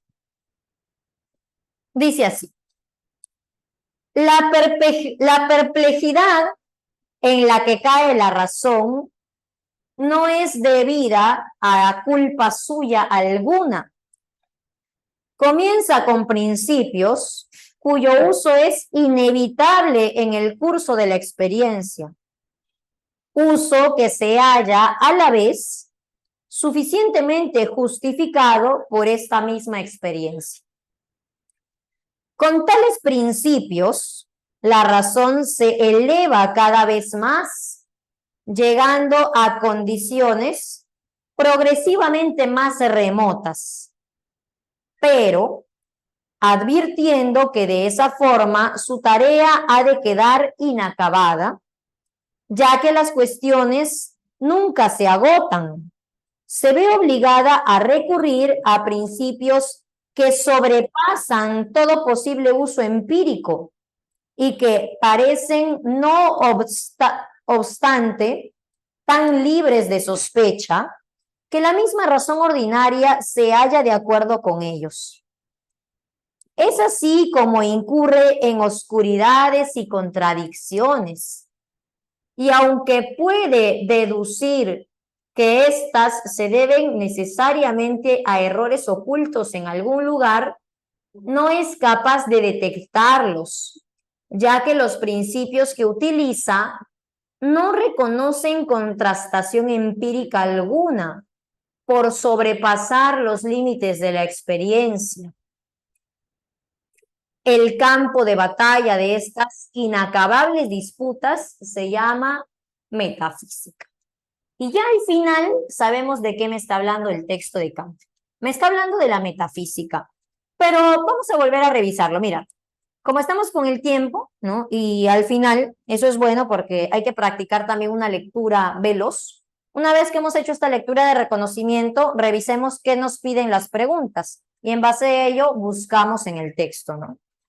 Bueno, primero me pide que identifique proposiciones verdaderas. A ver, dice, si queremos evitar contradicciones, no debemos trascender lo empírico. Bueno, entonces habla de si hay que trascender lo empírico o no. Vamos a buscarlo en el texto.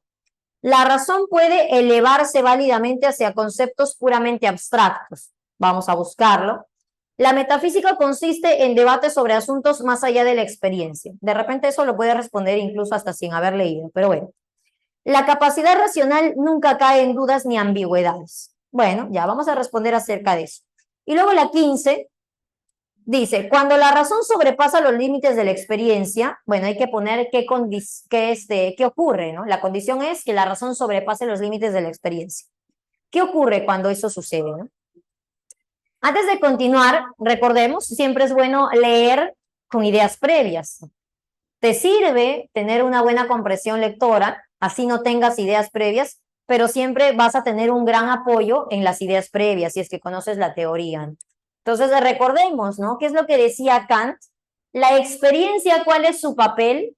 La experiencia es delimitar el campo del conocimiento. Entonces decíamos, ¿qué dice Kant? Conocemos por medio de la razón es la que construye el conocimiento, pero ¿quién delimita lo que podemos conocer? La experiencia. ¿Podemos conocer más allá de la experiencia para Kant?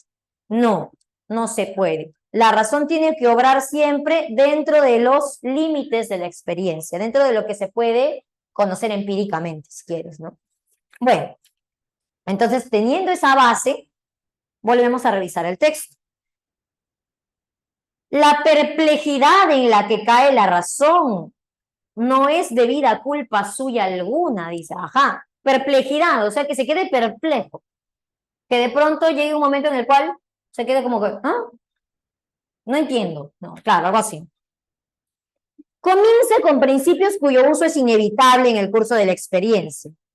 Ajá, a ver, está hablando de los principios de la razón, ¿sí? O sea, la razón comienza, ¿no? Usando principios que no puede evitar usar en el curso de la experiencia. O sea, hasta el momento estamos empleando la experiencia y a la vez, pues la razón con sus principios está organizando la información. Hasta ahí todo bien. Uso que se haya a la vez suficientemente justificado por esta misma experiencia. Ahora mira lo que viene, dice. Con tales principios, ¿no? Con esos principios que tiene la razón, con tales principios, la razón se eleva cada vez más, ¿no? Como que empieza ya a volar, como quien dice, ¿no? Claro, primero la razón usa sus principios dentro del ámbito de la experiencia, pero luego la razón empieza como que a volar, quiere ir más allá y empieza a pensar en cosas extrañas. Llegando a condiciones progresivamente más remotas, cada vez se aleja más. Pero advirtiendo, o sea, al darse cuenta que de esa forma su tarea ha de quedar inacabada, se ve obligada a recurrir a principios que sobrepasan todo posible uso empírico y que parecen, no obstante, tan libres de sospecha que la misma razón ordinaria se halla de acuerdo con ellos. Ajá, entonces miren, la razón cada vez, ¿no? En su uso empírico, ¿no? O sea, la razón ligada a la experiencia va generando conocimientos, cada vez va elevándose más, dice la razón, ¿no? Pero llega un punto en el cual, ¿no? Dice, ¿no? Se da cuenta que de esa forma su tarea va a quedar inacabada, inconclusa. Entonces se ve obligada a recurrir a principios que sobrepasan el uso empírico, principios que están más allá de la experiencia, ¿no? O sea, a priori. Y cuando empieza a usar esos principios, dice, ¿no? Por más que están fuera del uso empírico, parecen estar libres de toda sospecha, lo que le pasaba a Descartes, ¿no? O sea, parece que Descartes halló ciertos principios que parecían estar libres de toda sospecha, y por eso los tomó como si fueran ideas innatas, ¿no? Tanto así que la razón misma, ¿no? La razón se halla de acuerdo con ellos, no los critica. Es así como incurre en oscuridades. ¿A qué se refiere con oscuridades? Que empieza a caer en errores, pues, o sea, empieza ya a adentrarse en un ámbito de lo ambiguo, de lo que ya no puede conocer con exactitud, empieza a equivocarse, oscuridades y contradicciones, claro. Y aunque puede deducir de que éstas se deben necesariamente a errores ocultos en algún lugar, o sea, se da cuenta la razón, a ver, ya, ¿por qué caí en esto? ¿Por qué caigo en contradicciones, en ambigüedades? En algo me debo haber equivocado. No es capaz de detectarlos, ya que los principios que utiliza no reconocen contradicción empírica, o sea, ya se dio cuenta de que hay error en alguna parte, pero no puede detectarlos dónde están, porque el error estuvo al principio, pues, en usar principios que iban más allá de la experiencia. Y como me fui más allá de la experiencia, ya no puedo detectar dónde me equivoqué, porque no se puede contrastar. Entonces, claro, yo puedo darme cuenta cuando me equivoco, dónde me equivoco, cuando me permite contrastar, comprobar, porque en la comprobación me doy cuenta si algo es correcto o no. Pero en un ámbito, ¿no?, de lo que no se puede comprobar, pues no puedo darme cuenta si es verdadero o falso, ¿no?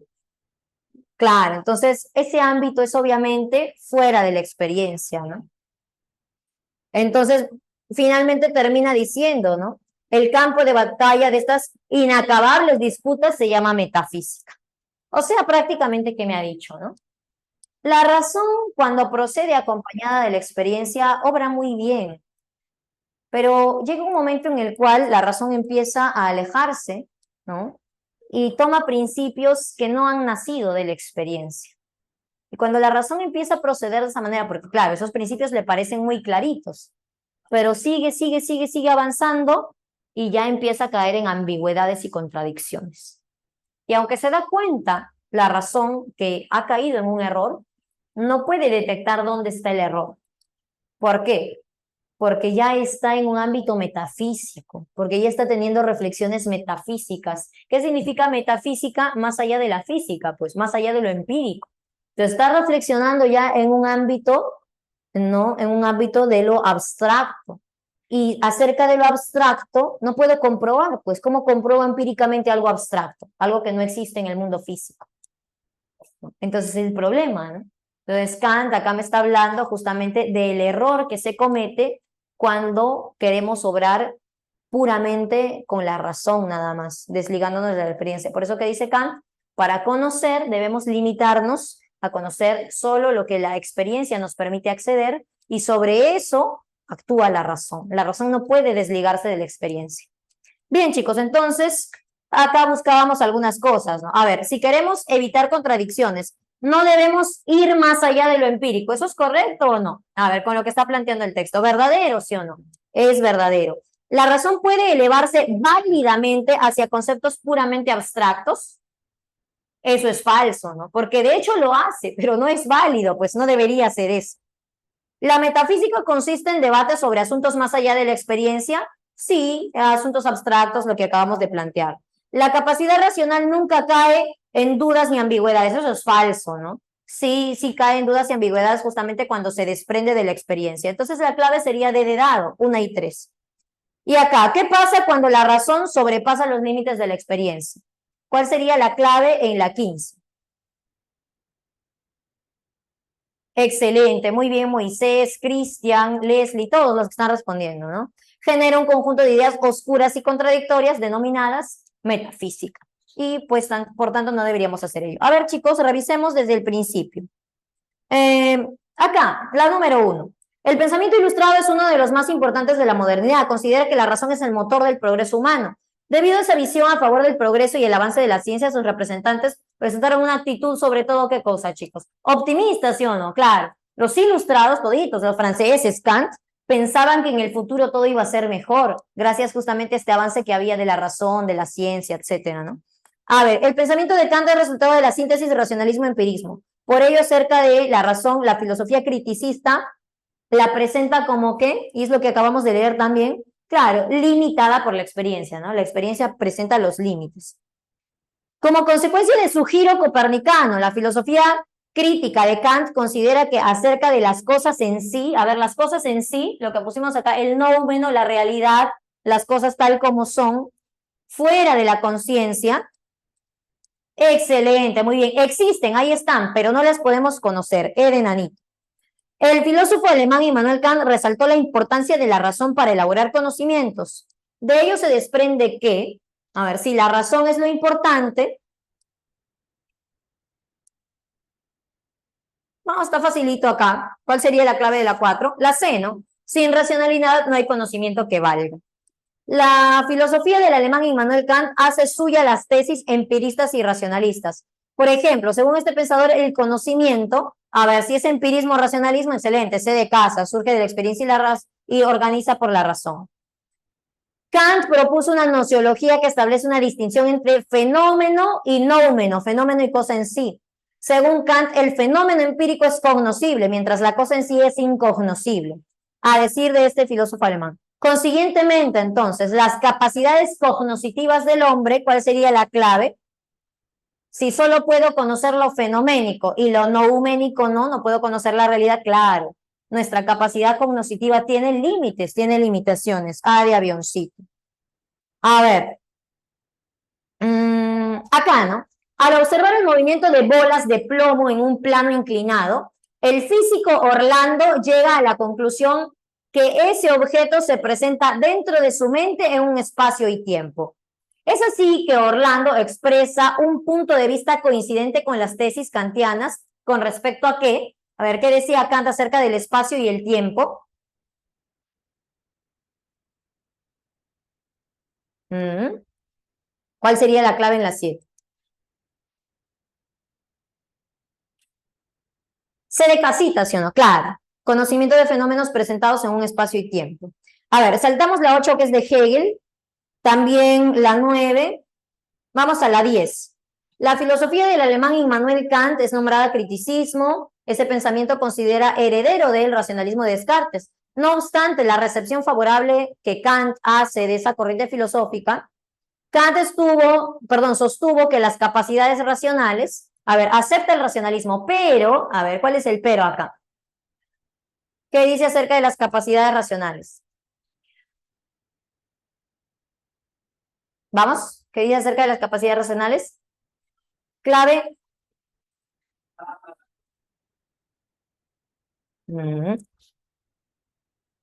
¿Conocemos por medio de la razón? Sí, pero claro, ¿sí o no? Deben ser sujetos de análisis crítico para determinar sus limitaciones, para saber dónde está el límite de la razón. A ver, ¿puedes relacionar acá? ¿Quién dice que el hombre es inocente y bueno? ¿Ese es Rousseau, sí o no? Rousseau. ¿Quién dice que el poder debe dividirse? Ahí está, Montesquieu. ¿Y quién dice que la tolerancia debe promoverse? Voltaire, ¿sí o no? ¿Cuál sería la clavecita? 11, C de casa. C de casa, muy bien. A ver, 12. Kant considera que el objeto del conocimiento es el fenómeno. Verdadero, ¿no? Verdadero. A ver, vamos. El objeto es el centro del conocimiento. No, sí o no. ¿Quién es el centro? El protagonista es el sujeto, ¿sí o no? El sujeto construye, tiene sus principios ya. A ver, ¿la filosofía de Kant es síntesis de racionalismo-empirismo? Sí, ya tenemos la clave, ¿no? 1 y 3. 1 y 3, A de avioncito. Y pues la 3 es de Hegel, así que la vamos a resolver la próxima semana.